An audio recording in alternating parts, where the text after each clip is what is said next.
Welcome to Acton in Focus. I'm Vivian Kopsinger-Birchall, your host, and my guests today are a special group of people, a team from the Circle ABUW United Way Circle program, and they will be telling us about what the program is and how everyone can participate.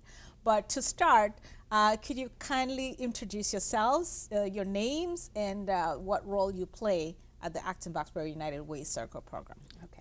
I'm Lauren Rosenzweig-Morton, former Acton Select Woman, and after I was a Select Woman, I worked at Communities for Restorative Justice, and I've brought some of the restorative practices as an idea for Acton to try.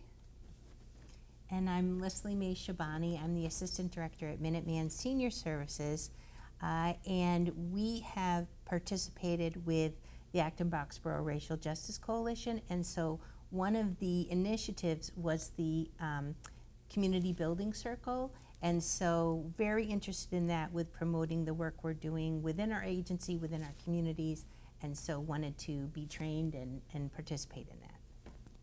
And my name is Alyssa Nickel, and I joined the United Way Racial Justice Collaborative as a representative of Racial Justice for Black Lives, and the Community Circles training sounded very intriguing to me because I love to have conversations with people that are meaningful, and so now I am a circle keeper. Well, ladies, welcome to the show.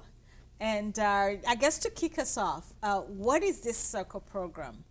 Okay, so this came out of the Acton-Boxborough Racial Justice Collaborative, which was formed by Carol Boyce and Dawn Bentley from the schools DEI department, and they brought all of the organizations, or as many as they could find, together to figure out how we could combine forces for racial justice.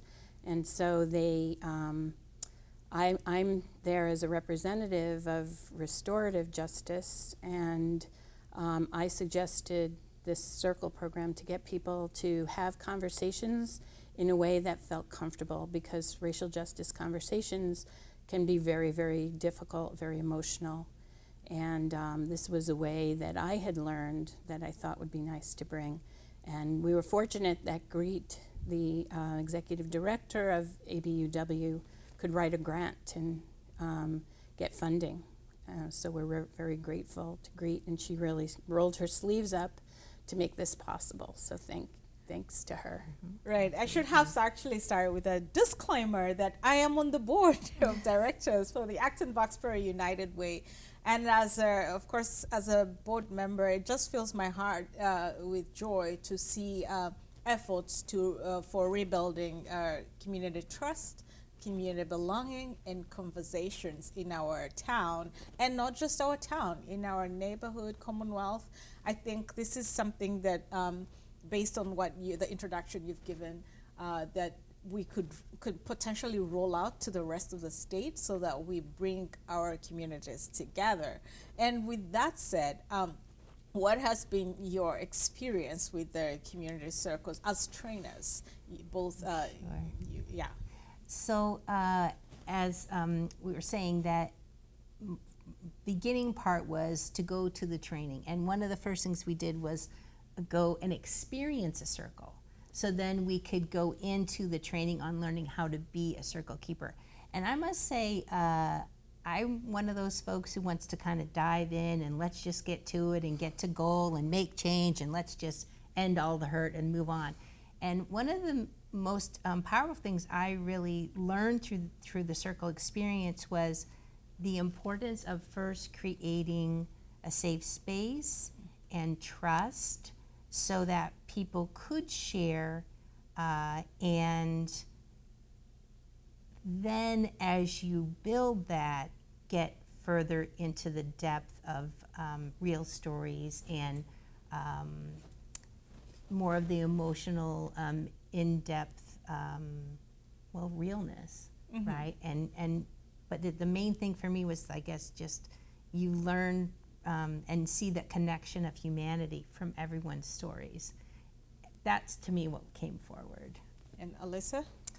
So during the training, every single workshop, as Leslie said, we experienced a circle ourselves. So we got a lot of personal, firsthand experience being participants, and so that prepared us to lead circles ourselves, or keep circles, I should say.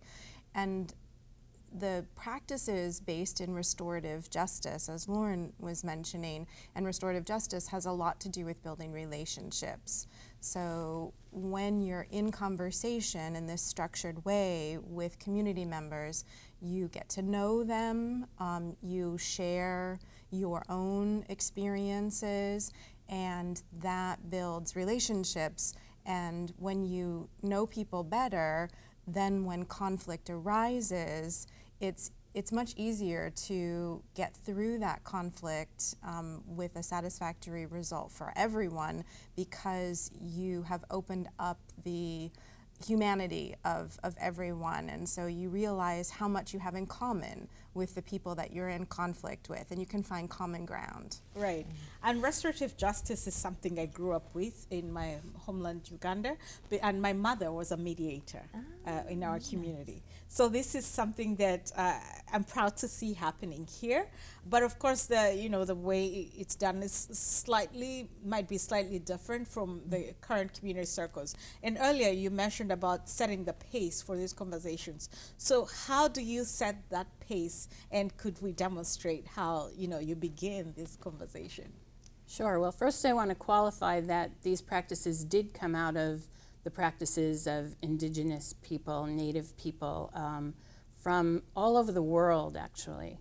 And it's a way of creating community, strengthening community, and building relationships in a positive way.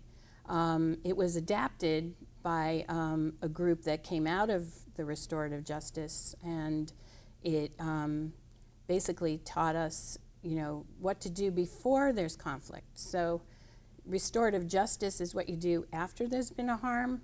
Restorative community building circles is what you do to prevent harm. So what we usually do is start out with a stone or some other symbolic kind of thing to pass around, and it's called the talking piece. And this ensures that only the person holding the talking piece gets to speak. Everybody else listens. And that's a ground rule among other ground rules that we establish in the very beginning. On Zoom, we don't have the ability to pass a talking piece, so we go in alphabetical order by first name when it's on Zoom. And I will now pass the talking piece to Leslie. Thank you.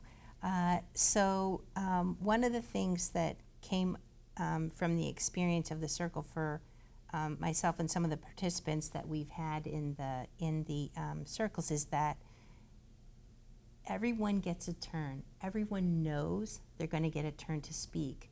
So you don't have to fight and hedge and try to get yourself heard. You will be heard. That is a given. And so it's been a wonderful thing to be able to have the talking piece and then share it with the next person so that they can then share. Thank you, Leslie. So this is actually a perfect example of a circle, because we are individually responding to your question or your prompt. And so rather than me responding to something that someone else in the circle has said, I would respond directly to you. So in the circles that I've run with participants, they have commented on that. I feel safer to share more because I know that no one coming next is going to respond to what I've said. I can just respond to the prompt, and the next person and the next person will also respond to the prompt. So it changes how safe you feel and how vulnerable you allow yourself to be. Well, I don't feel safe yet because no one has given me that. And I pass to you, Vivian. Well, I now feel safe because I have an opportunity to speak. So what has been the most exciting prompt that you've encountered during the circle process? So I participated in a gratitude circle, and it asked about traditions. And in the process of sharing about my tradition for Thanksgiving and other holidays, it was around Thanksgiving that we learned this one. And I learned that as I was talking about my son, I realized that my friends and their kids were like his family when he was growing up. Because we didn't get back to New York that often, and because my parents had moved to Florida, those were the people we spent the holidays with. And I realized, oh my goodness, now he doesn't see them, he must miss them. And that brought a lot of emotion. So that was my experience. Thank you. One of the circles that I recently participated in was on belonging. And as people were responding to a prompt on, first it was about how they felt, that feeling of belonging, that feeling of connected. We started with that. And then the next prompt was about sharing an experience where you didn't feel like you belonged. And I think in that sharing, people were able to, I think because they felt safe, share an experience that was very vulnerable. And one of the things that I shared was in response to a situation in the community where my family is Arabic and Muslim, and I'm Irish and American. And so we had an experience that was very difficult and very alienating in the community after 9/11 and some of those difficult times. And it gives you a place to share it. I also heard from other people their experiences. But again, as Alyssa was saying, no one's going to respond directly to you. And so as you feel safer and safer, you share that. And you do hear from the different people in the group what those experiences are like. And I think you really listen and hold that and then move to the next person. So I pass to you. Thank you. I don't remember what the topic was for the profound experience that I had, but before each series of rounds on values or belonging or another topic, we have a check-in. So that's the very first round. And it's just to gauge how everyone is feeling, where they are, what kind of day they had. And at a few of the workshops, there were people who didn't attend because they were ill or something came up for them. But I always assumed that the folks who were present were present because nothing was going on for them. And at one of the check-ins, it was revealed that a couple of people who were there had experienced really difficult days that were very trying emotionally for them, but still they showed up. So I realized that my assumption was inaccurate, that here they were showing up, but from a different place than I was showing up. And they were experiences that I could relate to because I had had them before. So that was really eye-opening for me, to be sure not to make assumptions about where people are in the moment. These are all interesting, not interesting, but very important values to have and hold, because yes, we fall, as human beings, we tend to fall in the category of assumptions. We base our decisions, our perceptions of people based on assumptions. So this is a great lesson, I guess, to pay attention, to take a step back and really find out how people are feeling or what is making them act a certain way. I think that's a takeaway, certainly, that we can all something we can all get behind. So just to lighten things up a little bit, I'm going to prompt you to. Do you want the token? There you go. Absolutely. All right. So here's my prompt, and then we'll wrap up this session of circles. But can you describe what animal best describes you, or how you're feeling today? Okay. I think I feel like a nervous squirrel that scampers around and is very worried about how the life is going to go. Thank you. So I was thinking of a hummingbird trying to get ready this morning for the show, like being in front of the camera. And I was like just kind of scooting and flying all over the place. But it's very exciting. And to actually be in person and get to see each other in person is such a delight. So kind of fluttering, but also very happy to be near, I would say, the nourishment of the conversation. Thank you.